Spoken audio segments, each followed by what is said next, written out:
बिस्मिल्लाहिर्रहमानिर्रहीम। कैसे हैं भैया आप लोग? रटना नहीं है, समझना है। Syntax book board, second year physics, new book 2024, chapter number 21, physics of solids. इसका पार्ट जो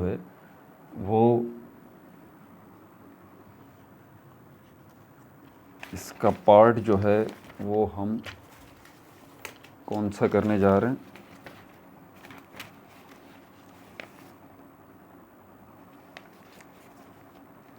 पार्ट 7 जो है वो हम इसका करने जा रहे हैं। पार्ट 7। कॉपी पेंसिल ले लीजिए, लेक्चर को नोट करना है और मुस्कुराते रहना। Energy band, energy band. पहले हम अपना स्लोगन लिख लें यहाँ पर, मिट गया ये, ठीक है। रटना नहीं, समझना है, क्योंकि यही तो सब कुछ है। ये अगर समझ में आ गया तो फिर सभी कुछ समझ में आ गया। रटना नहीं, कॉमा, समझना है, समझना है, ठीक है भाई। आज का टॉपिक जो है वो एनर्जी बैंड, ये हमारा टॉपिक है।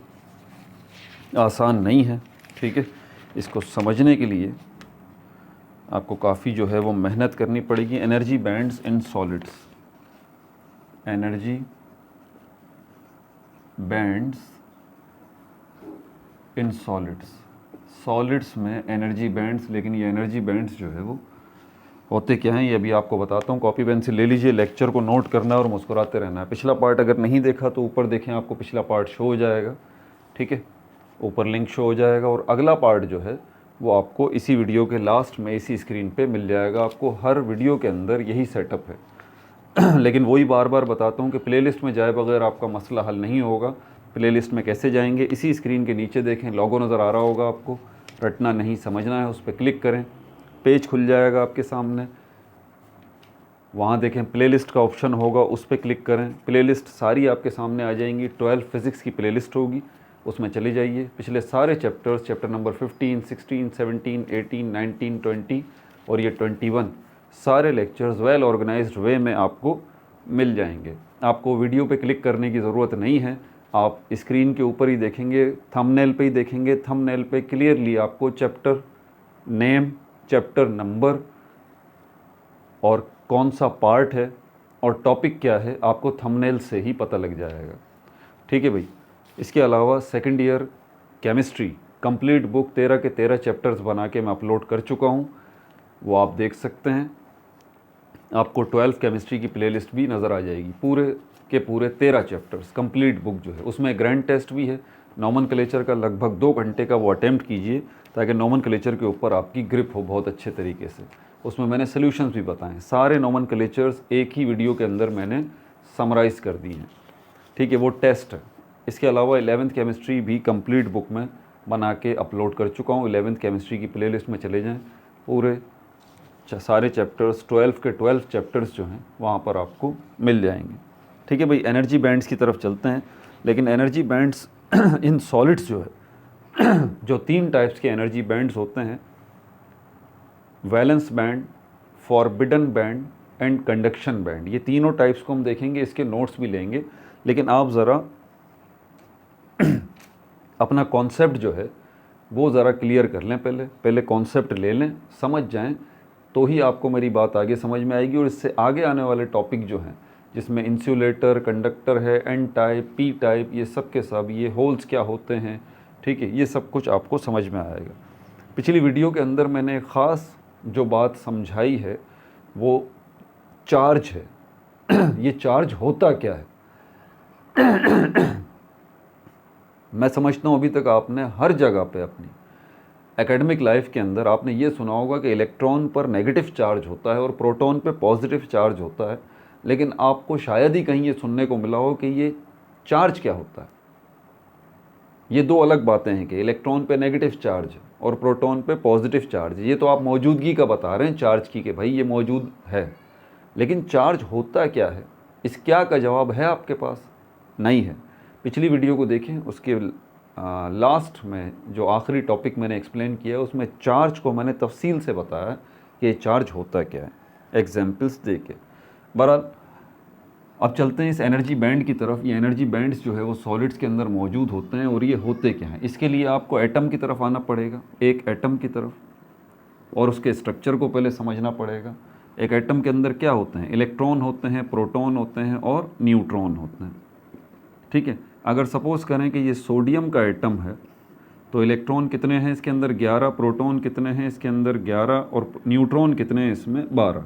इसका स्ट्रक्चर अगर मैं आपको बताऊं तो सबसे पहले ये न्यूक्लियस आ जाता है, गोल सी चीज़। इसमें प्रोटॉन आपको 11 मिलते हैं और न्यूट्रॉन जो है वो आपको 12 मिलते हैं। इलेक्ट्रॉन जो है न्यूक्लियस के बाहर शेल्स में मौजूद होते हैं। ठीक है, 11 इलेक्ट्रॉन है। ऑक्टेट रूल के मुताबिक क्लासिकल जो हमारे पास मेथड है इलेक्ट्रॉनिक कॉन्फ़िगरेशन का, वो ये बताता है कि पहले शेल के अंदर आप 2 इलेक्ट्रॉन रख दीजिए, उसके बाद वाले शेल के अंदर 8 के हिसाब से इलेक्ट्रॉन रख दीजिए, तो इसके अंदर 8 इलेक्ट्रॉन आ जाएंगे। इस तरह से पेयर बनाते हुए ये आ गए 8 इलेक्ट्रॉन। एक इलेक्ट्रॉन बच गया, वो थर्ड शेल के अंदर जाएगा। फिर हमें इन शेल्स के नाम भी पता लगते हैं। इस पहले वाले शेल को हम K कहते हैं, दूसरे वाले शेल को हम L कहते हैं, तीसरे वाले शेल को हम M कहते हैं। ये क्लासिकल इलेक्ट्रॉनिक कॉन्फ़िगरेशन है, ये ओल्ड इलेक्ट्रॉनिक कॉन्फ़िगरेशन है और ये काफ़ी हद तक फ़ायदेमंद है। कोई जदीद चीज़, मॉडर्न चीज़ जब तक नहीं आती, जब तक पुरानी चीज़ जो है वो अपना काम मुकम्मल कर रही है। पुरानी चीज़ अगर अपना काम मुकम्मल नहीं कर रही होती है ना, तब उसके हल के लिए नई चीज़ आती है। ठीक है, लेकिन इसका मतलब ये नहीं है कि पुरानी चीज़ अपना काम नहीं कर रही। नहीं नहीं, वो अपना काम तो कर रही है लेकिन एक हद तक। ये हमारे पास ऑक्टेट रूल के मुताबिक जो इलेक्ट्रॉनिक कॉन्फ़िगरेशन आपको नज़र आ रही है, ठीक है, ये क्लासिकल इलेक्ट्रॉनिक कॉन्फ़िगरेशन आपको जो नज़र आ रही है, ये ओल्ड इलेक्ट्रॉनिक कॉन्फ़िगरेशन जो आपको नज़र आ रही है, ये हमारा मसला किसी हद तक तो हल कर रही थी लेकिन पूरे तरीके से हल नहीं कर रही थी। उसके बाद इसमें जिद्दत आती गई और उसके बाद शेल्स के बाद सब शेल्स का जो है वो कॉन्सेप्ट भी सामने आया। ठीक है, तो इसने भी काफ़ी हमारा मसला हल किया। तो हमें पता लगा ये K शेल जो है इसके अंदर एक सब शेल होता है S, और उसके बाद ये L शेल जो है इसके अंदर 2 सब शेल होते हैं S एंड P, और उसके बाद ये M शेल जो है इसके अंदर S भी होता है, P सब शेल भी होता है और D सब शेल भी होता है। इसी तरह N शेल जो है इसमें S सब शेल भी होता है, P भी होता है, D भी होता है और F भी होता है। जदीद उसके बाद एडवांस जो इलेक्ट्रॉनिक कॉन्फ़िगरेशन आई उसने सब शेल्स का कॉन्सेप्ट दिया। ठीक है भाई, और उसके बाद मज़ीद जो है एडवांस इलेक्ट्रॉनिक कॉन्फ़िगरेशन आई तो उसने ऑर्बिटल्स का कॉन्सेप्ट दिया, ऑर्बिटल्स का। तो हमें ये बात पता चली कि ये S जो है इसके अंदर एक ऑर्बिटल होता है और ये S के अंदर दोबारा S रिपीट हो रहा है तो दोबारा ये एक ऑर्बिटल आएगा। ठीक है, और P भी जो है इसमें मौजूद है तो P के अंदर 3 ऑर्बिटल होते हैं। ठीक है, इसी तरह फिर आप M शेल की तरफ चले जाइए तो M शेल जो है इसके अंदर पहला S है तो ये एक ऑर्बिटल हो गया, दूसरा P है तो ये 3 ऑर्बिटल हो गए, और तीसरा D है तो D के अंदर 5 ऑर्बिटल आते हैं। ये कॉन्सेप्ट मज़ीद मिला। और N शेल जो है इसके अंदर ये S सब शेल है। ठीक है, ये एक ऑर्बिटल है, और P सब शेल है, इसके अंदर 3 ऑर्बिटल हैं, और ये D सब शेल है, इसके अंदर 5 ऑर्बिटल हैं, और ये F सब शेल है, इसके अंदर 7 ऑर्बिटल हैं। 7 ऑर्बिटल, समझ में आ गई बात। तो ये आगे कॉन्सेप्ट जो है वो इलेक्ट्रॉनिक कॉन्फ़िगरेशन का बढ़ता चला गया। एक ऑर्बिटल जो है वो सिर्फ 2 इलेक्ट्रॉन रखता है, तो ये S सब शेल जो है इसके अंदर एक ही ऑर्बिटल है तो ये सिर्फ 2 ही इलेक्ट्रॉन रखेगा, ये आ गए दोनों इलेक्ट्रॉन।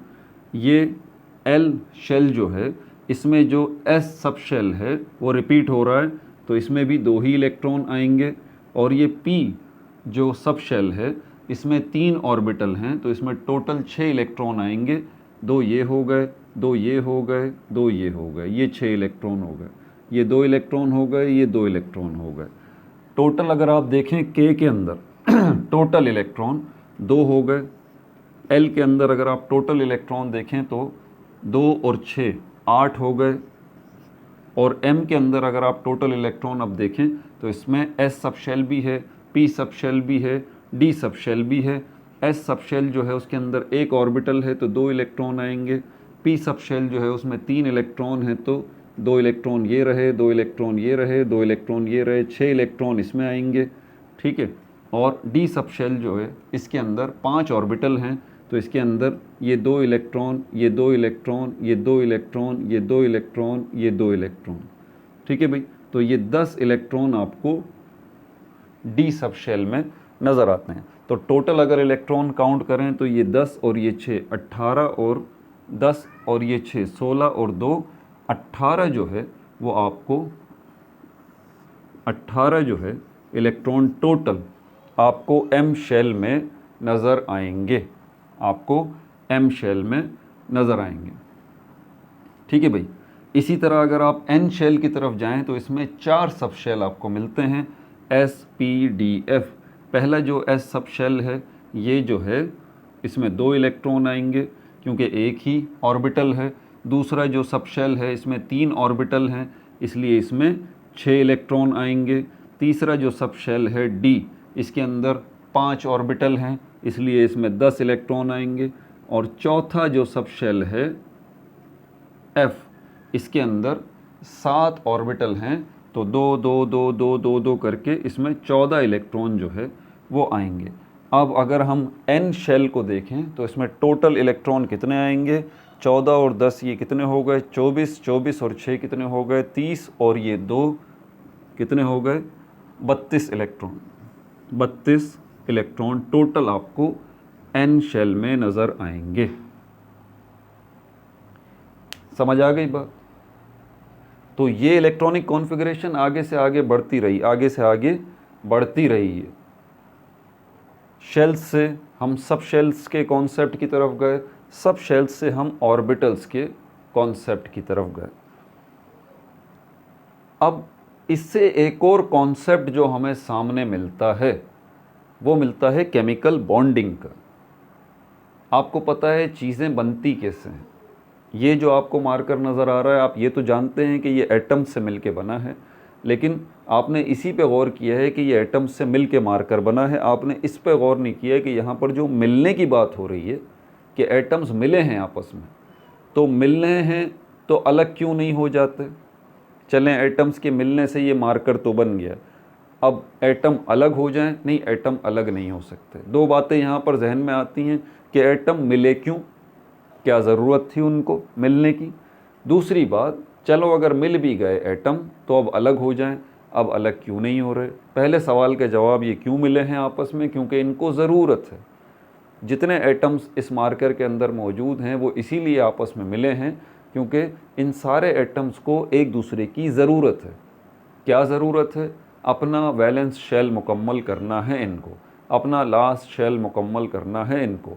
इनके वैलेंस शेल में, इनके लास्ट शेल में इलेक्ट्रॉन्स की तादाद मुकम्मल नहीं है, इसीलिए उसको मुकम्मल करने के लिए ये एटम्स आपस में मिलते हैं और अपनी अपनी ज़रूरत पूरी करते हैं। कैसे, अपने वैलेंस शेल को, अपने लास्ट शेल को, अपने आउटर मोस्ट शेल को कंप्लीट करने के लिए। और ये करने के दौरान वो 2 किस्म का, 3 किस्म का, 4 किस्म का बिहेव करते हैं। वो या तो इलेक्ट्रॉन्स का लेन देन करते हैं यानी कि इलेक्ट्रॉन्स की शेयरिंग करते हैं, या तो वो इलेक्ट्रॉन्स का लेन देन करते हैं यानी कि एक एटम जो है दूसरे एटम को अपना इलेक्ट्रॉन दे देता है, दूसरा एटम जो है अपना उससे इलेक्ट्रॉन ले लेता है, तो ये लेन देन होता है। या दूसरी पोजीशन ये है कि यहाँ पर जो एटम्स आपस में मिले हैं वो अपने इलेक्ट्रॉन्स की शेयरिंग करें, यानी कि बैक वक्त एक एटम के पास जो इलेक्ट्रॉन हैं वो उसके पास भी रहेंगे और दूसरा एटम जो है वो भी उसके इलेक्ट्रॉन्स को यूज़ करेगा। इसी तरह दूसरे एटम के जो इलेक्ट्रॉन्स हैं वो उसके पास भी रहेंगे और पहला एटम जो है वो भी इस्तेमाल कर सकेगा दूसरे एटम के इलेक्ट्रॉन्स को। ये शेयरिंग का कॉन्सेप्ट है। तो क्यों मिले एटम्स आपस में, वजह आपको पता चल गई। वैलेंस शेल कंप्लीट करने के लिए, आउटर मोस्ट शेल कंप्लीट करने के लिए, ठीक है, लास्ट शेल कंप्लीट करने के लिए। और ये कंप्लीट करने के दौरान एटम्स करते क्या हैं ये भी आपको पता चल गया, या तो इलेक्ट्रॉन्स की शेयरिंग करते हैं या इलेक्ट्रॉन्स का लेन देन करते हैं। अब ये शेयरिंग भी हो गई, लेन देन भी हो गया, एटम्स के मसले हल भी हो गए। अब इन एटम्स को अलग हो जाना चाहिए लेकिन ये अलग नहीं हो पाते। उसकी वजह क्या है कि इसी लेन देन के दौरान, शेयरिंग के दौरान या इलेक्ट्रॉन के ट्रांसफ़र के दौरान एक फोर्स जो है इनके दरमियान प्रोड्यूस हो जाती है जो इनको आपस में बांधे रखती है। उस फोर्स को हम कहते हैं केमिकल बॉन्डिंग। तो ये केमिकल बॉन्डिंग वो फोर्स है जो कि इन एटम्स को आपस में जोड़ देती है। ये आपके सवाल का जवाब है कि ये एटम्स अलग अलग फिर क्यों नहीं हो जाते। अगर इनकी ज़रूरत पूरी भी हो गई है तो अब ये अलग अलग हो जाएं, तो ये अलग भी नहीं हो रहे। ये एटम्स अभी भी इस मार्कर के अंदर मौजूद हैं, जुड़ी हुई हालत में। कौन सी चीज़ ने जोड़ रखा है? एक फोर्स ने। और वो फोर्स जब ही डेवलप होती है जब एटम्स आपस में या तो इलेक्ट्रॉन्स की शेयरिंग करते हैं या एटम्स आपस में इलेक्ट्रॉन्स का ट्रांसफ़र करते हैं। ये फोर्स उसी वक्त जनरेट होती है जो इनको बांध देती है आपस में। इसी फोर्स को हम केमिकल बॉन्ड कहते हैं। शेयरिंग के नतीजे में जो केमिकल बॉन्ड बनता है हम उसको कहते हैं ये कोवलेंट बॉन्ड बना है, और इलेक्ट्रॉन के ट्रांसफ़र होने के नतीजे में जो बॉन्ड बनता है हम उसको कहते हैं ये आयोनिक बॉन्ड बना है। समझ में आ गई बात? तो अब यहाँ पर एटम्स जो हैं जब आपस में मिल रहे हैं तो यहाँ पर कोई दूसरा एटम जो है, जैसे सोडियम का ही एटम यहाँ पर आप ले लीजिए। तो सोडियम क्या है? सोडियम एक चीज़ है भाई, बाज़ार में मिलती है, आप चले जाइए। ये सोडियम मेटल है, सोडियम मेटल है। अगर सोडियम को मैं मेटल कह रहा हूँ तो इसका मतलब क्या है? ये इसमें इलेक्ट्रिसिटी पास हो सकती है, इसमें इलेक्ट्रिक करंट जो है वो पास हो सकता है। ये सिर्फ एनर्जी बैंड के कॉन्सेप्ट को समझाने के लिए इतनी मैंने दास्तान सुनाई है तवील आपको, ताकि एनर्जी बैंड का कॉन्सेप्ट आपको समझ में आए, नहीं तो आगे आपको समझ में नहीं आएगी बात। ठीक है? तो सोडियम का मेटल बाज़ार से मिलता है। आप साइंटिफिक स्टोर पे चले जाएं, उसको बोलें भाई सोडियम दे दो, वो बोलेगा भाई आपसे कितना चाहिए। आप बोलते हैं कि भाई आपने सोडियम किस तरह रखा हुआ है, तो वो बताएगा कि भाई स्टिक्स की शक्ल में हमने सोडियम को रखा हुआ है, 50 ग्राम की एक स्टिक है और इसके इतने पैसे हैं। मिसाल के तौर पर 10,000 रुपये, मिसाल के तौर पर, बहुत महंगी होता है, आसान नहीं है इसको ख़रीदना। तो 50 ग्राम की ये स्टिक है छोटी सी सोडियम की, 10,000 रुपये इसकी कीमत है। ठीक है? अब ये स्टिक आप ले लेते हैं। ये स्टिक जो है सोडियम मेटल की, ये किससे मिलके बनी है? एटम से। जिस तरह ये मार्कर एटम से मिलके बना है, इसी तरह ये सोडियम की स्टिक जो है ये भी एटम से ही मिलके बनी है। अब ये मत पूछिएगा कि ये एटम्स जो हैं यहाँ पर क्यों मिले थे, वजह मैं आपको बता चुका हूँ। ये सोडियम के एटम्स आपस में किस लिए मिले थे? अपना वैलेंस शेल कंप्लीट करने के लिए, अपना ऑक्टेट कंप्लीट करने के लिए, अपना आउटर मोस्ट शेल कंप्लीट करने के लिए। और ये आपस में मिल गए और ट्रिलियंस एंड ट्रिलियंस सोडियम के एटम्स एक जगह पर मिले हैं, तो ये क्या बना है? ये स्टिक बन गई छोटी सी, जो कि आपको नज़र आ रही है। ठीक है भाई? अब ये सोडियम मेटल की जो स्टिक बन चुकी है, अगर आप इसमें से इलेक्ट्रिक करंट पास करेंगे, इलेक्ट्रिक करंट, तो वो इलेक्ट्रिक करंट जो है वो पास हो जाएगा। इलेक्ट्रिक करंट इसमें से पास हो जाएगा। ये जो मार्कर है ये भी एटम से मिलके बना हुआ है। ये जो सोडियम मेटल की स्टिक है ये भी एटम से ही मिलके बनी है। लेकिन यहाँ जो एटम्स हैं उनके अंदर भी इलेक्ट्रॉन, प्रोटॉन, न्यूट्रॉन मौजूद है। यहाँ जो एटम्स हैं उन्होंने भी आपस में केमिकल बॉन्डिंग बनाई हुई है। यहाँ जो एटम्स हैं उनके अंदर भी इलेक्ट्रॉन, प्रोटॉन, न्यूट्रॉन मौजूद हैं। यहाँ पर जो एटम्स हैं उन्होंने भी आपस में केमिकल बॉन्डिंग जो है वो कर रखी है। लेकिन इस मार्कर के अंदर से इलेक्ट्रिक करंट पास नहीं हो रहा, लेकिन इस सोडियम मेटल की ये जो स्टिक है छोटी सी 50 ग्राम की, इसमें से इलेक्ट्रिक करंट जो है वो पास हो रहा है। वजह क्या है? Free electrons, free electrons, free electrons. Free electrons यानी कि आज़ाद इलेक्ट्रॉन्स लाजमी होने चाहिए। आज़ाद इलेक्ट्रॉन्स, फ्री इलेक्ट्रॉन्स, जो कि सोडियम के मेटल के अंदर फ्री इलेक्ट्रॉन्स मौजूद हैं। ऐसे इलेक्ट्रॉन्स जो एक जगह से दूसरी जगह जा सकते हैं। इस जुमले का मतलब समझ रहे हैं आपके? इलेक्ट्रॉन्स एक जगह से दूसरी जगह जा सकते हैं। इसके अंदर जो एटम्स हैं उसके इलेक्ट्रॉन्स एक जगह से दूसरी जगह नहीं जा सकते। इसके जो एटम्स हैं उसके इलेक्ट्रॉन्स एक जगह से दूसरी जगह नहीं जा सकते। पहली बात, क्या सारे इलेक्ट्रॉन्स, ऑल इलेक्ट्रॉन्स? नहीं, ऑल नहीं, ऑल नहीं। ख़ास किस्म के कुछ स्पेसिफिक इलेक्ट्रॉन हैं जो ये काम कर सकते हैं। स्पेसिफिक इलेक्ट्रॉन्स, कुछ ख़ास किस्म के इलेक्ट्रॉन्स हैं जो ये काम कर सकते हैं। सारे इलेक्ट्रॉन ये काम नहीं कर सकते। पहली बात तो ये जहन में रख लीजिए आप, ठीक है। अब दो किस्म के इलेक्ट्रॉन्स हो जाएंगे इसके अंदर। एक इलेक्ट्रॉन्स वो होंगे जो कि फ्री इलेक्ट्रॉन्स होंगे, फ्री इलेक्ट्रॉन्स। दूसरे इलेक्ट्रॉन्स वो होंगे जो बाउंड इलेक्ट्रॉन्स होंगे, बाउंड इलेक्ट्रॉन्स। फ्री इलेक्ट्रॉन्स वो होंगे जो फ्री फ्रॉम एटम, एटम से आज़ाद हो गए हैं, फ्री फ्रॉम एटम, एटम से आज़ाद हो गए हैं और इस स्ट्रिप के अंदर, इस मेटल की स्ट्रिप के अंदर, पूरी स्ट्रिप के अंदर घूमते फिर रहे हैं, घूमते फिर रहे हैं, घूमते फिर रहे हैं, ठीक है।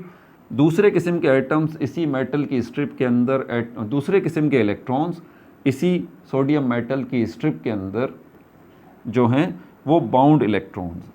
ये बाउंड इलेक्ट्रॉन्स कौन से हैं? जो कि बाउंड हैं एटम्स से, bound two atoms, bound two atoms, bound two atoms, जो एटम्स से बंधे हुए हैं, एटम से दूर नहीं हट सकते, एटम से आज़ाद होकर इधर उधर नहीं घूम रहे। समझ में आ रही है बात आपको? क्योंकि ये मेटल है तो यहाँ पर एक ख़ास किस्म की केमिकल बॉन्डिंग जो है वो यूज़ होती है, जिसको हम कहते हैं metallic bonding, metallic bonding, metallic bonding. बहरहाल अब हम अपने उस पॉइंट की तरफ आते हैं जिसकी वजह से ये मैंने सारी डिटेल आपको समझाई है कि एटम के अंदर इलेक्ट्रॉन कहाँ होते हैं, प्रोटॉन कहाँ होते हैं, न्यूट्रॉन कहाँ होते हैं, octet rule, classical rule, old electronic configuration. Old electronic configuration जो ऑक्टेट रूल है वो हमें क्या बताती है? सिर्फ शेल्स के बारे में बताती है, ठीक है, कि उसके अंदर इलेक्ट्रॉन्स मौजूद हैं।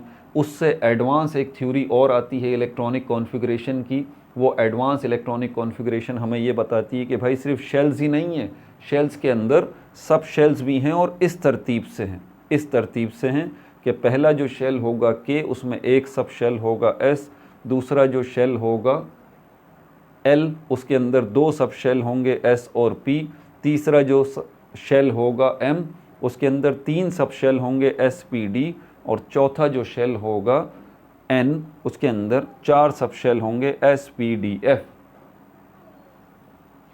फिर उससे मज़ीद जो है एडवांस इलेक्ट्रॉनिक कॉन्फ़िगरेशन आती है, वो हमें ये बात बताती है कि एटम्स के अंदर शेल्स मौजूद हैं, उन शेल्स के अंदर सब शेल्स भी मौजूद हैं और सब शेल्स के अंदर ऑर्बिटल्स मौजूद हैं। मतलब ये हुआ कि अगर आपको इलेक्ट्रॉन तक पहुंचना है तो आपको एटम के अंदर जाके, उस शेल के अंदर जाके, उसके सब शेल में जाके, उसके ऑर्बिटल में पहुंचना पड़ेगा, तब जाके आपका इलेक्ट्रॉन से वास्ता पड़ेगा। तो ये मज़ीद एडवांस थ्योरी है जो कि आपको ये बता रही है कि इलेक्ट्रॉन्स शेल्स के अंदर, सब शेल्स के अंदर ऑर्बिटल्स में मौजूद होते हैं। किस तरतीब से मौजूद होते हैं? के शेल जो है उसके अंदर जो एस सब शेल है उसमें एक ही ऑर्बिटल है जिसमें दो इलेक्ट्रॉन है। ये सारी डिटेल अभी मैंने आपको बता दी। इसी तरह पी वाला जो है उसमें 6 इलेक्ट्रॉन, इसी तरह डी वाला जो है उसमें 10 इलेक्ट्रॉन, और एफ जो सब शेल है इसके अंदर 14 इलेक्ट्रॉन आएंगे, क्योंकि 7 ऑर्बिटल हैं। इसमें 5 ऑर्बिटल हैं, इसमें 3 ऑर्बिटल हैं, ये एक ही ऑर्बिटल है। उसके बाद एटम्स क्यों मिलते हैं आपस में, इसके बारे में मैंने आपको बात बताई कि एटम्स अपनी ज़रूरत पूरी करने के लिए मिलते हैं, क्योंकि उनको अपने वैलेंस शेल या आउटर मोस्ट शेल, जैसे कि यहाँ पर भी आप देख सकते हैं सोडियम का एटम जो है, ये जो लास्ट वाला है जिसमें सिर्फ एक ही इलेक्ट्रॉन आपको नज़र आ रहा है, एम वाला, इसमें एक इलेक्ट्रॉन। तो ये आखिरी वाला जो एम शेल है सोडियम का, ये इनकम्प्लीट है, ये वैलेंस शेल है, ये आउटर मोस्ट शेल है, ये लास्ट शेल है जो कि इनकम्प्लीट है। इसको कंप्लीट होना है, इसीलिए ये सोडियम का एटम क्या करेगा, दूसरे एटम्स के साथ मिलेगा। वो इसकी अपनी फैमिली के एटम्स भी हो सकते हैं और किसी दूसरी फैमिली के एटम्स भी हो सकते हैं। ये क्लोरीन के साथ भी मिलके सोडियम क्लोराइड बना सकता है और ये अपनी फैमिली के ही एटम्स के साथ मिलके सोडियम मेटल बना सकता है। दोनों सूरतों में जब एटम्स मिलेंगे आपस में, सोडियम के एटम्स जो हैं अपनी ही फैमिली के एटम्स के साथ मिलेंगे तो लाजमी बात है सारे ही एटम्स, क्योंकि सारे ही एटम्स जो सोडियम के हैं सब के सब बेचारे उनके valence shell, outer most shell, last shell complete नहीं है, इसलिए सब के सब जो है आपस में मिलेंगे और अपनी अपनी ज़रूरत पूरी करेंगे।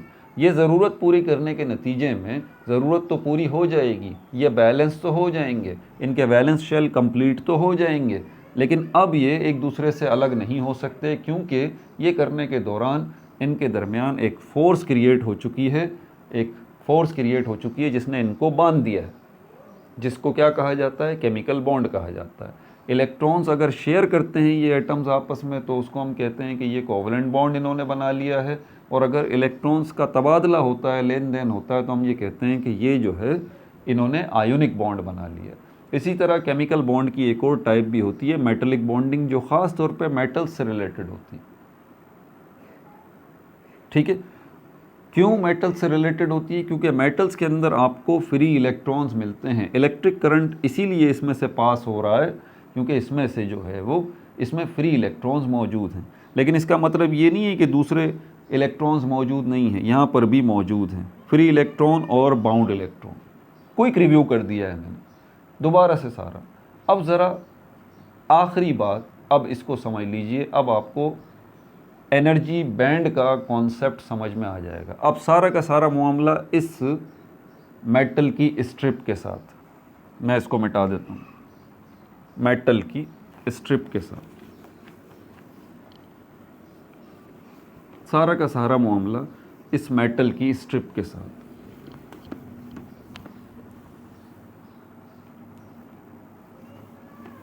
ये सोडियम मेटल की स्ट्रिप, सोडियम मेटल की ये स्ट्रिप है, इसमें क्या मौजूद है? सोडियम के एटम्स मौजूद, सोडियम के एटम्स मौजूद है। याद रहे कि इसके अंदर सोडियम के एटम्स के पास इलेक्ट्रॉन भी मौजूद हैं, और ये इलेक्ट्रॉन दो तरह के हैं, फ्री इलेक्ट्रॉन्स भी हैं और बाउंड इलेक्ट्रॉन्स भी हैं, बाउंड इलेक्ट्रॉन्स भी हैं। लेकिन वो जगह जो है, प्लेस कह लें आप या स्पेस कह लें, वो जगह जहाँ ये इलेक्ट्रॉन्स मौजूद होते हैं उनको हम क्या कहते हैं पता है आपको? अभी आपने नाम सुने, उस जगह के कई नाम हैं। इन्हीं जगहों को जहाँ इलेक्ट्रॉन्स मौजूद होते हैं शेल्स कहते हैं। ये स्पेस है। अगर आपसे कोई पूछे शेल क्या है तो आप कहें बड़ा स्पेस है। इस बड़े स्पेस के अंदर और छोटा स्पेस मौजूद है जिसको सब शेल कहते हैं, और इसी छोटे स्पेस के अंदर मज़ीद छोटा स्पेस है जिसको ऑर्बिटल कहते हैं, जिसको ऑर्बिटल कहते हैं। तो इलेक्ट्रॉन भले फ्री हो, ध्यान से ये बात सुनिएगा क्योंकि अब एनर्जी बैंड की बात हो रही है। इलेक्ट्रॉन भले फ्री हो या इलेक्ट्रॉन भले बाउंड हो, यहाँ पर सोडियम मेटल के अंदर दोनों किस्म के इलेक्ट्रॉन हैं, ये बात याद रखिएगा। सोडियम मेटल में फ्री इलेक्ट्रॉन्स भी हैं, सोडियम मेटल में बाउंड इलेक्ट्रॉन्स भी हैं। तो वो स्पेस जिसके अंदर फ्री इलेक्ट्रॉन्स मौजूद हैं और वो स्पेस जिसके अंदर बाउंड इलेक्ट्रॉन मौजूद हैं, उसको हम एक नाम देते हैं क्या? शेल्स का। उसको हम क्या नाम देते हैं? सब शेल्स का। उसको क्या नाम देते हैं? ऑर्बिटल का। और उसको हम एक और भी नाम देते हैं, हम उसको कहते हैं energy level. Energy level, energy level. Clear आ गई? समझ में आ गई? आपसे कोई एनर्जी लेवल पूछता है, आप बोलें भाई वो स्पेस जहाँ पर इलेक्ट्रॉन मौजूद होते हैं। आपसे कोई पूछे शेल्स किसको कहते हैं, आप बोलें वो स्पेस जहाँ इलेक्ट्रॉन मौजूद होते हैं। आपसे कोई पूछे सब शेल किसको कहते हैं, आप बोलें वो स्पेस जहाँ पर इलेक्ट्रॉन मौजूद होते हैं। आपसे कोई ऑर्बिटल पूछे कि आप बता दें भाई वो स्पेस जहाँ पर इलेक्ट्रॉन मौजूद होते हैं। कोई बोले कि भाई इसका फ़र्क क्या है, अगर ये भी स्पेस है जिसमें इलेक्ट्रॉन मौजूद हैं, ये भी स्पेस है जिसमें इलेक्ट्रॉन मौजूद हैं, ये भी स्पेस है जिसमें इलेक्ट्रॉन मौजूद हैं, तो आप बताइए कि भाई ये बड़ा स्पेस है, इसके अंदर एक और, ये एक बड़ी जगह है, स्पेस मतलब जगह, ये एक बड़ी जगह है, इसके अंदर एक और छोटी जगह है, और उसके अंदर एक और छोटी जगह है, यहाँ पर इलेक्ट्रॉन्स मौजूद हैं। और एनर्जी लेवल्स जो हैं ये क्या है, ये इन्हीं शेल्स का दूसरा नाम है, another name of shell, another name of shell, another name of sub shell, another name of orbital. इन्हीं जगहों के, छोटी बड़ी बड़ी जगहों के जहाँ इलेक्ट्रॉन मौजूद हैं, इनका एक और नाम है एनर्जी लेवल। अब जहाँ इलेक्ट्रॉन होगा वहाँ ये ऑब्वियस सी बात है, ये स्पेस तो होगा ना, स्पेस होगा तो इलेक्ट्रॉन आएगा ना भाई। ज़रा इस बात को समझिए, मेरी यहाँ अगर पॉकेट है, पॉकेट में स्पेस होगा, खाली जगह होगी, तभी ये मार्कर में रख सकता हूँ ना। अगर मेरी पॉकेट में स्पेस ही नहीं है, खाली जगह ही नहीं है, तो ये मार्कर मैं कैसे रख सकता हूँ? सोचने की बात है। तो स्पेस का मतलब खाली जगह, उस खाली जगह का होना ज़रूरी है, वहीं पर इलेक्ट्रॉन आएगा।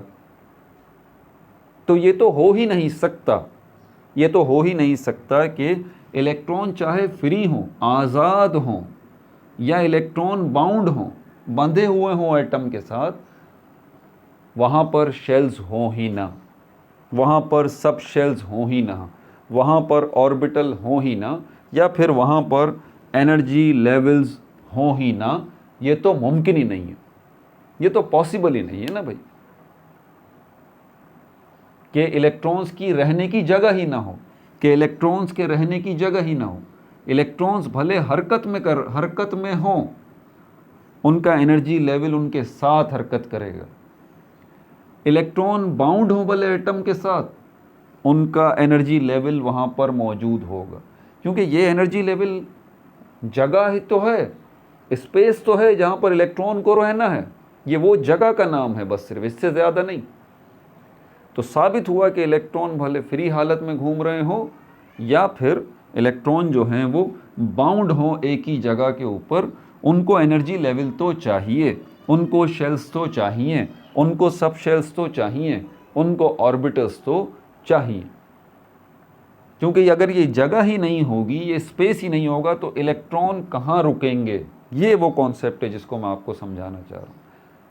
अब इस मेटल की स्ट्रिप को ले लीजिए, इसका मतलब अब ये मेटल की स्ट्रिप है, इसके अंदर हमारे पास एनर्जी लेवल्स दो तरह के हो गए, एनर्जी लेवल्स हमारे पास दो तरह के हो गए। वो एनर्जी लेवल्स जो हैं, ग्रुप ऑफ एनर्जी लेवल्स, इसको हम ये कहेंगे, वो सारे एनर्जी लेवल्स, इसको हम कहेंगे group of energy levels, group of energy levels, group of energy levels.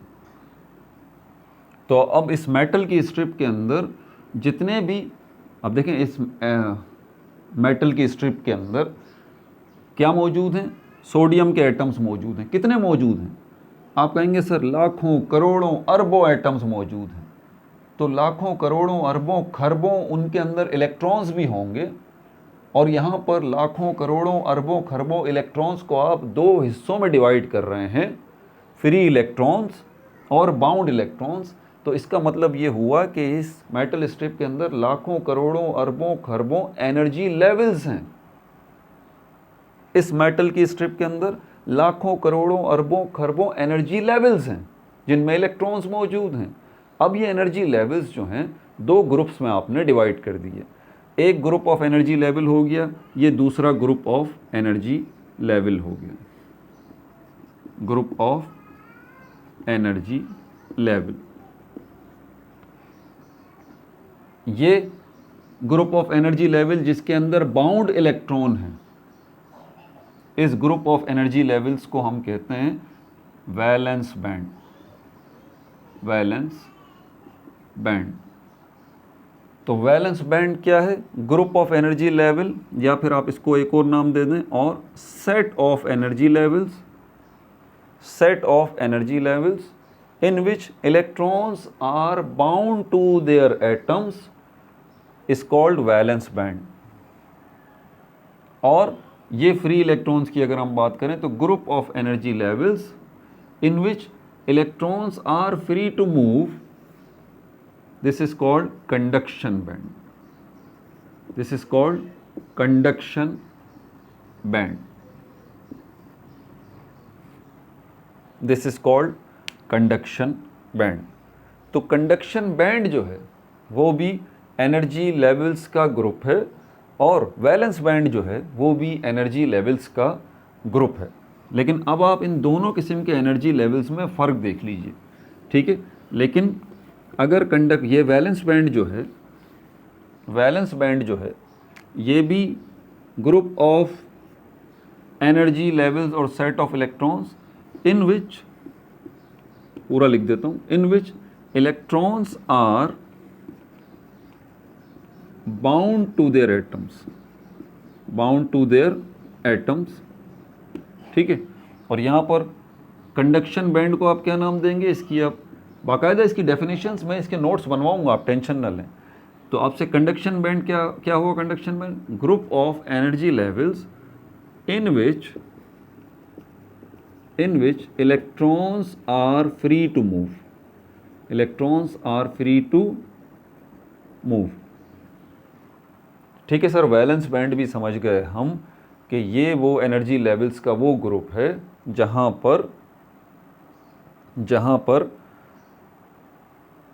Valence band जो है वो एनर्जी लेवल्स का ग्रुप है जिसके अंदर इलेक्ट्रॉन्स जो हैं वो बाउंड हैं अपने अपने एटम्स के अंदर. और कंडक्शन बैंड जो है ये एनर्जी लेवल्स का वो ग्रुप है जिसके अंदर इलेक्ट्रॉन्स जो हैं वो फ्री टू मूव हैं. अब यहाँ पर दो किस्म के इस मेटल स्ट्रिप के अंदर जो है, सोडियम की मेटल स्ट्रिप के अंदर दो किस्म के एनर्जी बैंड आ चुके हैं, दो किस्म के एनर्जी बैंड आ चुके हैं. एक कंडक्शन बैंड, दूसरा वैलेंस बैंड. लेकिन एनर्जी बैंड की तो सर आपने डेफिनेशन ही नहीं बताई. एनर्जी बैंड की डेफिनेशन क्या है? बड़ी आसान सी डेफिनेशन है भाई. सेट या ग्रुप ऑफ या रेंज कह लें, सेट या ग्रुप या रेंज ऑफ एनर्जी लेवल्स,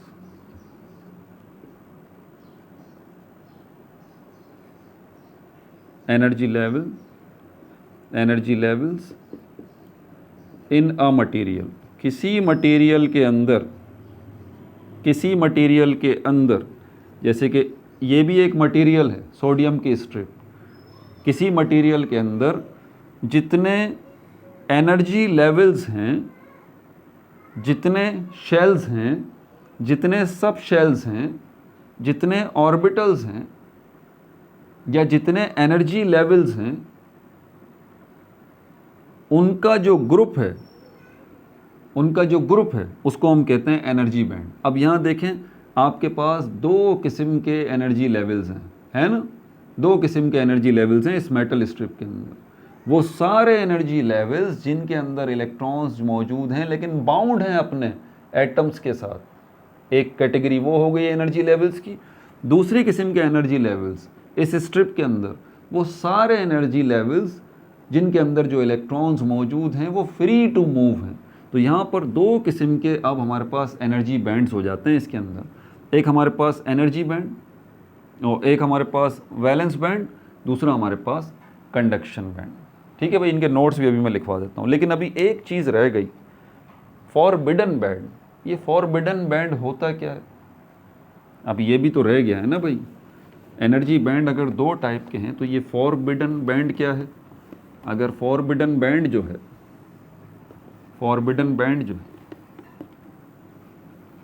अगर ये भी बैंड है, अब देखें, एक आपके पास है वैलेंस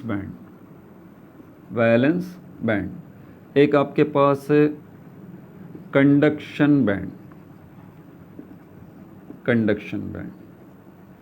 वैलेंस बैंड के बारे में आपसे कोई पूछता है क्या है भाई, आप बोलें ये सेट ऑफ एनर्जी लेवल्स है इन अ सॉलिड. कोई पूछता है कंडक्शन बैंड क्या है, आप बोलें ये भी सेट ऑफ एनर्जी लेवल्स है इन अ सॉलिड। वो बोलता है फ़र्क क्या है भाई इसके अंदर, आप बताएं कि ये वैलेंस बैंड वो ग्रुप है एनर्जी लेवल्स का जिसके अंदर जो इलेक्ट्रॉन्स मौजूद हैं वो अपने एटम्स के साथ बाउंड हैं, और ये जो कंडक्शन बैंड है ये वो ग्रुप है एनर्जी लेवल्स का जिसमें जो इलेक्ट्रॉन्स हैं वो अपने एटम से आज़ाद हैं और हरकत में हैं। ठीक है, फिर ये फॉरबिडन बैंड आ जाता है। फॉरबिडन बैंड, इसको गैप भी कहते हैं। इसको क्या कहते हैं, गैप भी कहते हैं। इसको क्या कहते हैं, गैप भी कहते हैं। फिर वो आपसे पूछता है भाई ये फॉरबिडन क्या बैंड क्या है, आप इसको कहें group of energy levels. Group of energy levels, ये भी एनर्जी लेवल्स का ग्रुप है, but there is no electron, there is no electron, there is no electron. अब थोड़ा सा उसका दिमाग क्लिक करेगा ना तो वो फ़ौरन आपसे बोलेगा कि भाईजान वो जो स्पेस है, वो जो जगह है इलेक्ट्रॉन्स की, जहाँ पर इलेक्ट्रॉन्स मौजूद होते हैं, उसी स्पेस को, उसी जगह को तो हम कहते हैं एनर्जी लेवल। हर जगह को तो एनर्जी लेवल हम नहीं कहते,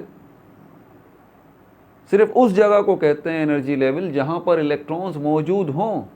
तो आप फरमा रहे हैं कि फॉरबिडन बैंड जो है वो ग्रुप ऑफ एनर्जी लेवल्स है, एनर्जी लेवल्स का ऐसा ग्रुप है जहाँ पर कोई इलेक्ट्रॉन है ही नहीं। तो फिर ये बैंड कैसे हो गया, कैसे हो गया ये अभी समझा देता हूँ। यहाँ देख लीजिए, अब इस मेटल स्ट्रिप के अंदर मतलब हमारे पास 3 किस्म के बैंड हो गए, 3 किस्म के बैंड हो गए। एक हमारे पास वैलेंस बैंड हो गया, यानी कि 3 किस्म के एनर्जी लेवल्स के ग्रुप इसमें पाए जाते हैं सोडियम मेटल में। एक हमारे पास जो एनर्जी लेवल्स का ग्रुप है वो वैलेंस बैंड है, दूसरा जो हमारे पास ग्रुप है वो फॉरबिडन बैंड है, और तीसरा जो हमारे पास ग्रुप है एनर्जी लेवल्स का वो है हमारे पास कंडक्शन बैंड। Conduction band. अब यहाँ पर ये वैलेंस बैंड है, ये हमारे पास फॉरबिडन बैंड है, और ये हमारे पास कंडक्शन बैंड है। आप मुझे बताइए स्टार्टिंग में क्या हुआ होगा जब ये मेटल की स्ट्रिप बनी होगी, जब सोडियम के एटम्स आपस में मिले होंगे, इलेक्ट्रॉन्स की शेयरिंग या इलेक्ट्रॉन्स का ट्रांसफ़र जो कुछ भी हुआ हो, केमिकल बॉन्ड इसके दरमियान बना होगा। तो क्या बनने के साथ ही, बनने का मतलब क्या है भाई, एटम्स जब आपस में मिले हैं तो उनकी इलेक्ट्रॉन्स की शेयरिंग हुई है या इलेक्ट्रॉन्स का ट्रांसफ़र हुआ है। ऐसा तो नहीं हुआ कि एक इलेक्ट्रॉन अपनी मर्ज़ी से बाहर निकल जाए और घूमने फिरने लगे, नहीं भाई ऐसा तो नहीं होगा, शुरू में नहीं होगा। जब ये सोडियम का मेटल बनेगा इब्तदाई लम्हात में, बिल्कुल ये सोडियम का मेटल, ये सोडियम की स्ट्रिप जब बनी होगी उस वक्त फ्री इलेक्ट्रॉन्स जो हैं मौजूद नहीं होंगे। अगर फ्री इलेक्ट्रॉन्स मौजूद नहीं होंगे तो कंडक्शन बैंड भी नहीं होगा। ठीक है, सिर्फ आपके पास एक ही बैंड होगा शुरू में, वैलेंस बैंड, जिसके अंदर सारे इलेक्ट्रॉन मौजूद हैं स्टार्टिंग में। अब क्या हो रहा है, अपने अपने एनर्जी लेवल्स से इलेक्ट्रॉन बाहर निकल रहे हैं और इस पूरी स्ट्रिप में इलेक्ट्रॉन घूमते फिर रहे हैं, इलेक्ट्रॉन्स पूरी स्ट्रिप में घूमते फिर रहे हैं। तो इसका मतलब अब इलेक्ट्रॉन्स जो है वो निकल के बाहर आ चुके हैं, तो इसका मतलब इन्होंने वैलेंस बैंड जो है वो निकल के ये यहाँ पर आ गए, क्योंकि अकेले इलेक्ट्रॉन तो नहीं आ सकते हैं ना, ऑब्वियस सी बात है, अपने स्पेस के साथ आएंगे, अपने एनर्जी लेवल के साथ आएंगे। तो अब यहाँ पर 2 किस्म के एनर्जी लेवल्स हो गए, कंडक्शन बैंड बनाने वाले एनर्जी लेवल्स और वैलेंस बैंड बनाने वाले एनर्जी लेवल्स। लेकिन इनका ताल्लुक आप देखें, वैलेंस बैंड से ही इलेक्ट्रॉन जो है वो इस कंडक्शन बैंड में आते हैं, वैलेंस बैंड से ही इलेक्ट्रॉन कंडक्शन बैंड में आते हैं। समझ में आ रही है बात आपको? तो वैलेंस बैंड के अंदर भी इलेक्ट्रॉन मौजूद हैं जो कि बाउंड हैं, और कंडक्शन बैंड के अंदर भी इलेक्ट्रॉन मौजूद हैं जो कि फ्री हैं।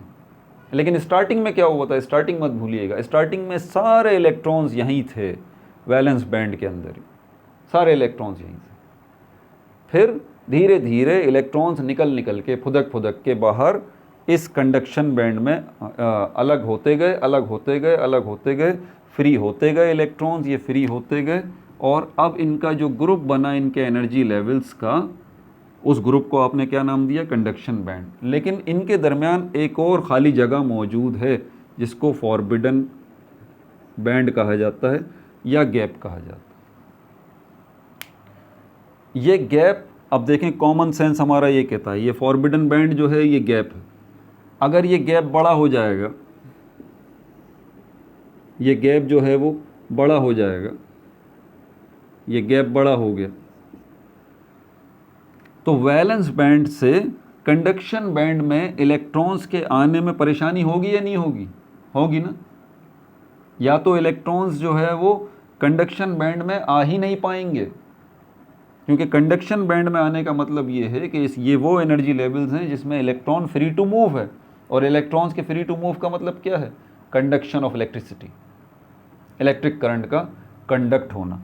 तो यहाँ पर अगर ये गैप बहुत ज़्यादा है तो इसका मतलब इलेक्ट्रॉन्स यहाँ से यहाँ तक नहीं पहुँच पाएंगे, तो इसका मतलब कंडक्शन बैंड भी नहीं बनेगा, तो इसका मतलब कंडक्शन भी नहीं होगी, और इसका मतलब इलेक्ट्रिक करंट भी एक जगह से दूसरी जगह नहीं जाएगा। इसका मतलब ये जो चीज़ भी है, ये जो चीज़ भी है, ये कंडक्टर नहीं है। ये यकीनन ऐसा कोई प्लास्टिक का टुकड़ा है, ये कोई चौक है, ये कोई लकड़ी का टुकड़ा है, ये कंडक्टर नहीं है। क्योंकि कंडक्टर अगर ये होगा तो वैलेंस बैंड और कंडक्शन बैंड के दरमियान जो गैप होगा वो इतना बड़ा नहीं होगा, बल्कि बहुत ही हल्का सा होगा, छोटा सा होगा लाजमी, लेकिन ना होने के बराबर होगा, ना होने के बराबर होगा, ना होने के बराबर होगा। ये आ गया कंडक्शन गैप। अब यहाँ पर ये गैप जब कम हो चुका है, ये फॉरबिडन बैंड जो है वो कम हो चुका है, तो इसीलिए अब यहाँ पर इलेक्ट्रॉन्स जो हैं आसानी से वैलेंस बैंड से कंडक्शन बैंड में आ जाएंगे। तो हम कहेंगे कि ये चीज़ जो है भाई ये क्या है, इसमें इलेक्ट्रिक करंट पास हो रहा है, तो इसका मतलब ये चीज़ क्या है, ये कंडक्टर है। खैर कंडक्टर इंसुलेटर के ऊपर हम जो है वो अगली वीडियो के अंदर बात करेंगे।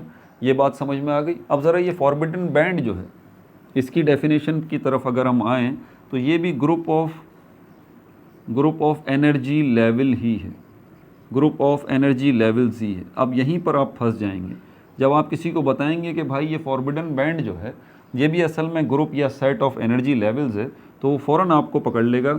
और आगे क्या बताएंगे आप, ये फॉरबिडन बैंड जो है group of energy levels in which no electrons are present, no electrons are present, जिसके अंदर कोई इलेक्ट्रॉन मौजूद नहीं है, कोई इलेक्ट्रॉन मौजूद नहीं है। तो इसका मतलब ये हुआ, अगर वो बोलेगा भाई अगर कोई इलेक्ट्रॉन ही मौजूद नहीं है तो ये एनर्जी लेवल्स कहाँ से बन गए, सोचने की बात है ना यार। वो पकड़ लेगा आपको, बोलेगा कि भाई एनर्जी लेवल्स तो हैं लेकिन इलेक्ट्रॉन नहीं है, ये कोई मानने की बात है। यानी कि इलेक्ट्रॉन्स के रहने की जगह तो है लेकिन इलेक्ट्रॉन ही नहीं है, ये कोई मानने की बात है ना। तो इसका मतलब फॉरबिडन बैंड जो है असल में है ही नहीं। आप बोलेंगे नहीं भाई है मौजूद, ठीक है, बहुत सारे हमारे पास एनर्जी लेवल्स ऐसे होते हैं जिनके अंदर इलेक्ट्रॉन मौजूद नहीं भी होते लेकिन एनर्जी लेवल्स होते हैं। वो बोलेगा साबित कर दो, आप बताएंगे भाई देखो अभी सोडियम की मिसाल ही ले लेते हैं, ठीक है, सोडियम की मिसाल ले लेते हैं। आप सोडियम में देखें, सोडियम के एक एटम को आप देखें, इसके पास इलेक्ट्रॉन कितने हैं, 11, प्रोटॉन कितने हैं, ये भी 11 हैं, और न्यूट्रॉन कितने हैं, ये 12 हैं, ठीक है भाई। इसका एटम जो है ये आ गया, इसमें प्रोटॉन 11 आ चुके और ये न्यूट्रॉन 12 आ चुके। इसकी बात यहाँ ख़त्म हो गई, इसकी बात यहाँ ख़त्म हो गई। अब ऑक्टेट रूल के मुताबिक इसकी इलेक्ट्रॉनिक कॉन्फ़िगरेशन मैं नहीं करूँगा जैसे अभी मैंने की थी, वैसे कर देता हूँ, ठीक है। ये पहला शेल आ गया जिसमें 2 इलेक्ट्रॉन आ गए, ये क्या है, ये के है, पहला शेल है। ये दूसरा शेल आ गया जिसमें 8 इलेक्ट्रॉन आ गए, 8 इलेक्ट्रॉन। इलेक्ट्रॉन कितने हो गए इसके अंदर? 8 हो गए। और ये कौन सा शेल है? ये हमारे पास एल शेल है जिसमें 8 इलेक्ट्रॉन आ गए। फिर तीसरा शेल आएगा जिसमें जो कि एम शेल है, इसके अंदर एक ही इलेक्ट्रॉन आएगा। 11 इलेक्ट्रॉन है ना, ये देखिए, 2 ये हो गए, 8 ये हो गए और एक ये, 11 हो गए। अब इसकी वैलेंस शेल इलेक्ट्रॉनिक, इसकी इलेक्ट्रॉनिक कॉन्फ़िगरेशन अगर हम करते हैं तो ये क्या है? 1s2, 2s2, 2p6, 3s1। अब यहाँ देखें ये क्या है? ये एन शेल, ये के शेल है। ये क्या है? 2s2p6, ये क्या है? कॉमा, ये एल शेल है। और ये क्या है? 3s, ये एम शेल। अब ज़रा याद कीजिए कि के शेल के अंदर कितने सब शेल थे? एक, एस थे ना। के अंदर एक ही सब शेल था, एस। एल के अंदर 2 सब शेल थे, एस एंड पी। और एम के अंदर एस भी था, पी भी था, डी भी था। तो इसका मतलब ये हुआ कि अगर सोडियम के अंदर आप देखें, ये के हो गया, ये एल हो गया, ये एम हो गया, तो इसके अंदर 3s है, 3p भी है और 3d भी है। लेकिन इलेक्ट्रॉन कहाँ मौजूद है? इलेक्ट्रॉन 3s में, आखिरी इलेक्ट्रॉन 3s1 में, आखिरी इलेक्ट्रॉन। तो ये जो शेल्स हैं, ये जो सब शेल्स हैं, 3p वाला जो सब शेल है, याद है ना, 3p वाला, ये जो p वाला सब शेल है, इसके अंदर 3 ऑर्बिटल होते हैं, मतलब 6 इलेक्ट्रॉन्स की गुंजाइश है। ये s जो है, इसके अंदर 1 ऑर्बिटल होता है, मतलब s में 2 इलेक्ट्रॉन्स की गुंजाइश है। और ये d वाला जो है, इसके अंदर 5 ऑर्बिटल होते हैं, मतलब 10 इलेक्ट्रॉन्स की गुंजाइश है। 1 2 3 4 5। तो ये m में आ चुका है, ये आखिरी इलेक्ट्रॉन m में आ चुका है। और ये आखिरी इलेक्ट्रॉन m में आ चुका है, जहाँ पर 3 सब शेल हैं, मौजूद हैं, p भी मौजूद है, d भी मौजूद है, लेकिन ये आखिरी इलेक्ट्रॉन s में आ जाएगा। तो ये p सब शेल जो है, ये d सब शेल जो है, मौजूद तो है ना। इन्हीं सब शेल्स को हम क्या कहते हैं? Energy levels. याद आया?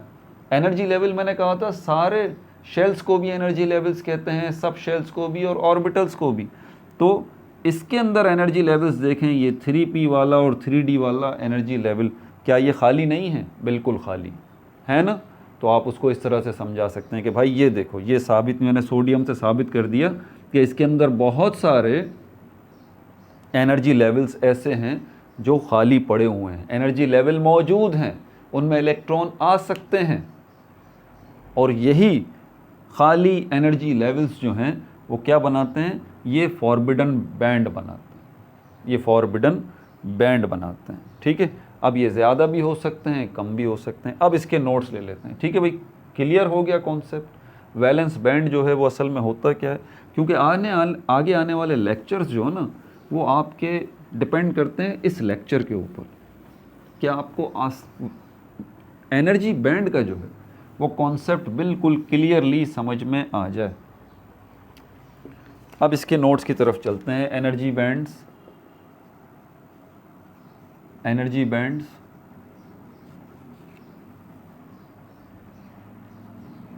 Energy bands in solids. अब आप में से वीडियो बंद कर सकते हैं जिनको सिर्फ कॉन्सेप्ट चाहिए था, कॉन्सेप्ट मैंने दे दिया। जिनको नोट्स जो हैं वो भी नोट करने हैं तो मेरे साथ नोट करते रहें। बुलेट्स में मैं नोट्स बनवाता हूँ, पूरे पूरे तो बनवा नहीं सकता। आपसे पूछा जाता है कि भाई ये क्या है, एनर्जी बैंड जो है ये क्या है, टू द पॉइंट, तो आप बताएं। Set of energy levels, set of energy levels, energy levels का ये सेट है फॉर पार्टिकल्स, पार्टिकल्स के लिए। पार्टिकल्स से मतलब इलेक्ट्रॉन, प्रोटॉन, न्यूट्रॉन, कलेक्टिवली सबको एक नाम दिया जाता है। फॉर पार्टिकल्स, पार्टिकल्स के लिए। In a material, in a material. देखें, जो मैंने आपको समझाया है वही यहाँ पर आपको नोट्स में बनवा रहा हूँ। ठीक है भाई। अब यहाँ पर हमारे पास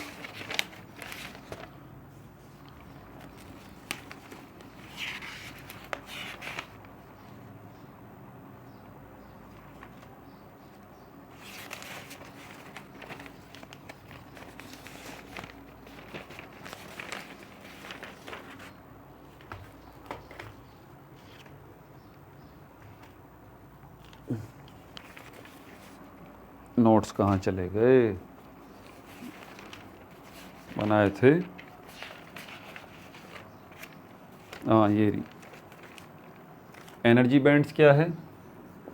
set of energy levels for particles in a material. How to form, कैसे ये बनते हैं, हाउ टू फॉर्म, ये एनर्जी बैंड्स जो है वो कैसे बनते हैं। On chemical bonding, on chemical bonding, on chemical bonding and forming a solid, and forming a solid, forming a solid material, forming a solid material। जब केमिकल बॉन्डिंग होती है, ठीक है, आपसे पूछा जाता है सेट ऑफ एनर्जी लेवल्स, ये एनर्जी बैंड्स जो हैं वो ग्रुप है एनर्जी लेवल्स का, ठीक है। हाउ टू फॉर्म, ये कैसे बनते हैं, केमिकल बॉन्डिंग जब होती है और उसके नतीजे में जब सॉलिड मटेरियल बनता है तब ये एनर्जी बैंड्स जो है वो बनते हैं। टाइप्स इसकी बता दें कि 3 टाइप्स हैं, टाइप्स इसकी 3 टाइप्स हैं, 3 टाइप्स हैं। Valence band, valence band, valence band, forbidden band,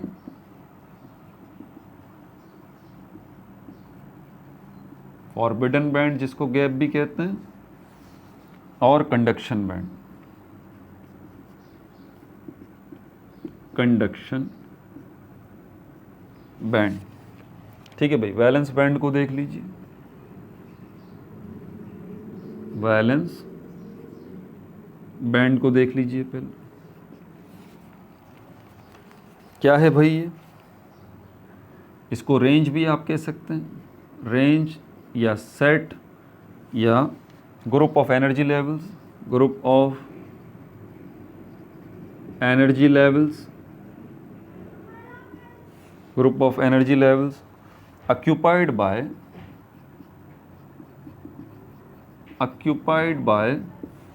electrons that are bound to atoms, occupied by electrons that are bound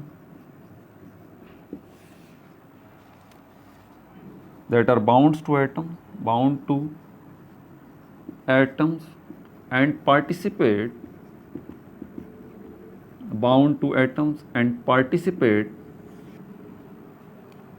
in chemical bonding, and participate in chemical bonding, ठीक है भाई।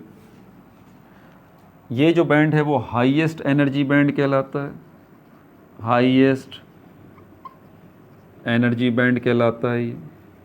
ये जो band है वो highest energy band कहलाता है under normal conditions, under normal conditions, यानी कि आपने कोई छेड़छाड़ अभी इसके साथ नहीं शुरू की, आपने कोई टेम्परेचर बढ़ाया या घटाया या प्रेशर बढ़ाया या घटाया, आपने ऐसा कुछ भी काम नहीं किया, तो ये नॉर्मल कंडीशंस में ये एनर्जी वैलेंस बैंड जो है, ये हाईएस्ट एनर्जी बैंड जो है वो कहलाता है under normal conditions. Forbidden band,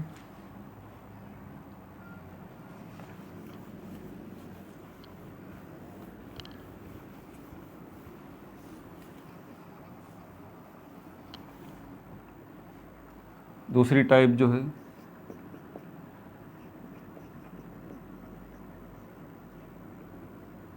forbidden band, यानी कि गैप भी हम इसको कहते हैं। क्या है भाई, set of energy levels, set of energy levels between valence band, between valence band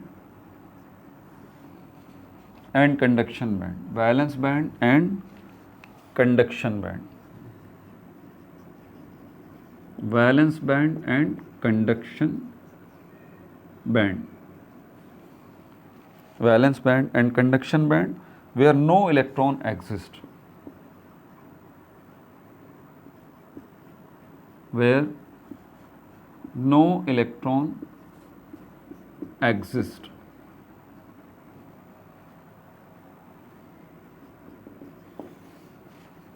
influences,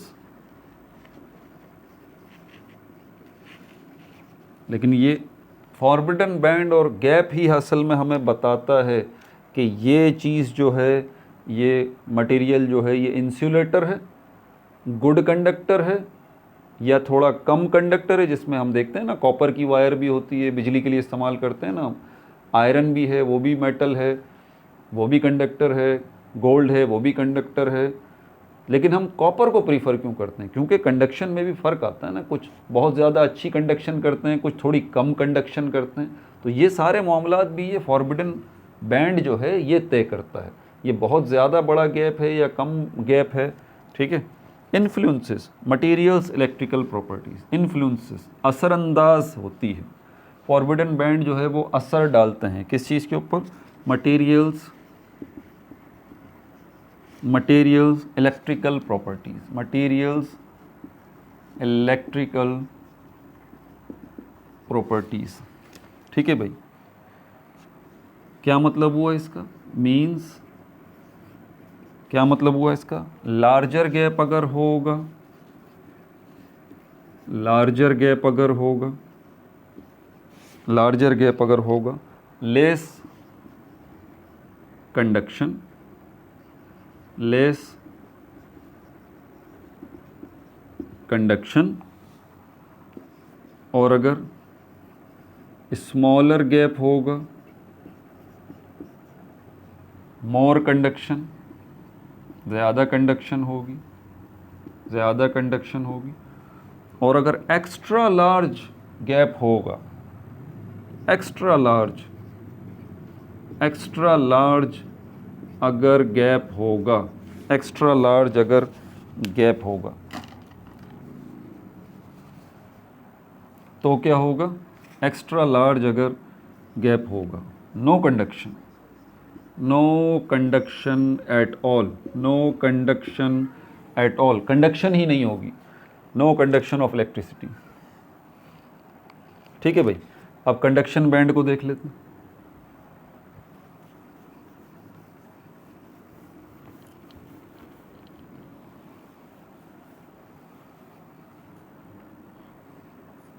conduction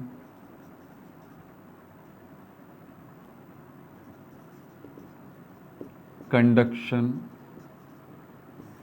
band. ठीक है भाई, क्या है? Set of energy levels, set of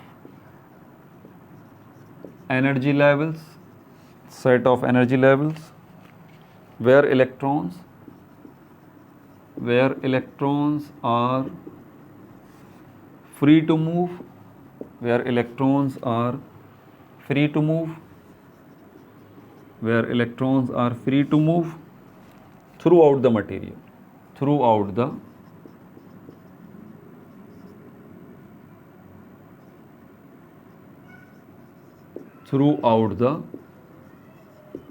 material। ठीक है भाई, ये अलाउ करते हैं, किस चीज़ को अलाउ करते हैं? इलेक्ट्रिकल कंडक्शन को, electrical conduction, electrical conduction. Electrons are not bound, electrons are not bound, electrons bound नहीं होते, carry electrical current, carry electrical current. Electrons bound नहीं होते, इलेक्ट्रिकल करंट को कैरी कर सकते हैं। ठीक है भाई, उसके बाद आपकी यहाँ पर जो एग्जाम्पल दी गई है, ठीक है, ये आपकी उसके अंदर डायमंड की एग्जाम्पल दी गई है। डायमंड की एग्जाम्पल को भी ज़रा आप समझ लीजिए। एग्जाम्पल यहाँ पर और पिक्चर भी बना के दिखाई गई है कुछ इस किस्म की। ये देखें, बुक के अंदर आपको पिक्चर नज़र आ रही होगी। ये एनर्जी को रिप्रेजेंट कर रहा है, ये एनर्जी को रिप्रेजेंट कर रहा है। और ये डायमंड के अंदर आपको तीनों किस्म के बैंड नज़र आते हैं। डायमंड के अंदर आपको तीनों किस्म के बैंड नज़र आते हैं। ठीक है भाई, ये एनर्जी को रिप्रेजेंट कर रहा है। और ये क्या है हमारे पास, ये एनर्जी बैंड है। ये भी एनर्जी बैंड है, ये भी एनर्जी बैंड है, ये भी एनर्जी बैंड है। ये हमारे पास 2p है, ये हमारे पास 2s है, ये हमारे पास 1s है। क्यों, वजह क्या है? क्योंकि डायमंड की मिसाल ली है ना, डायमंड आपको पता है प्योर कार्बन होता है। डायमंड प्योर कार्बन होता है, प्योर कार्बन, सारे कार्बन के एटम्स होते हैं इसके अंदर। ठीक है, और एक कार्बन के एटम के अंदर कितने इलेक्ट्रॉन होते हैं? 6 इलेक्ट्रॉन होते हैं। 6 इलेक्ट्रॉन होते हैं। इलेक्ट्रॉनिक कॉन्फ़िगरेशन अगर इसकी करें तो 1s2 2s2 2p2, इस तरह की इलेक्ट्रॉनिक कॉन्फ़िगरेशन इसकी होती है। ठीक है भाई, अब यहाँ पर जो 1s2 है इसके अंदर, ये किसके अंदर है? ये k में है। और ये 2 वाले जो हैं ये किस में? ये l वाले हैं। ठीक है, s के अंदर आपको पता है एक ही ऑर्बिटल होता है। यहाँ भी s है तो एक ही ऑर्बिटल है। यहाँ पर p है तो 3 ऑर्बिटल है। तो यहाँ पर ये 2 इलेक्ट्रॉन आ गए, यहाँ पर ये 2 इलेक्ट्रॉन आ गए, और p के अंदर एक इलेक्ट्रॉन ये रहा, एक इलेक्ट्रॉन ये रहा। ये देखें, ये जो ऑर्बिटल है लास्ट वाला खाली नज़र आ रहा है आपको? खाली। बहरहाल ये खाली नहीं है।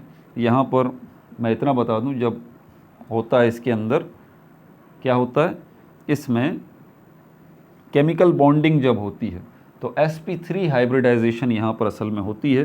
तो एक इलेक्ट्रॉन यहाँ से निकल के यहाँ आ जाता है, ये भी sp3 हाइब्रिडाइज्ड ऑर्बिटल बनता है, ये भी sp3 हाइब्रिडाइज्ड ऑर्बिटल बनता है, ये भी sp3 हाइब्रिडाइज्ड ऑर्बिटल बनता है, ये भी sp3 हाइब्रिडाइज्ड ऑर्बिटल बनता है। ये चारों के चारों sp3 हाइब्रिडाइज्ड ऑर्बिटल कहलाते हैं। ठीक है भाई, ये एनर्जी बैंड आपके सामने है। डायमंड जो है वो पुअर कंडक्टर ऑफ इलेक्ट्रिसिटी है। तो इसका मतलब पता है क्या हुआ कि डायमंड जो है वो पुअर कंडक्टर ऑफ इलेक्ट्रिसिटी है। कंडक्शन बैंड और वैलेंस बैंड के दरमियान जो फॉरबिडन बैंड है, गैप है, वो बहुत ही ज़्यादा बड़ा है। इतना बड़ा है कि वैलेंस बैंड में से इलेक्ट्रॉन जा ही नहीं सकते कंडक्शन बैंड में। तो कंडक्शन बैंड में जब जा ही नहीं सकते तो वो इलेक्ट्रॉन बेचारे फ्रीली मूव कैसे करेंगे? इसलिए डायमंड जो है ये पुअर कंडक्टर ऑफ इलेक्ट्रिसिटी होता है। ठीक है भाई, अपना बहुत ज़्यादा ख्याल रखिएगा। No like no subscribe, only share.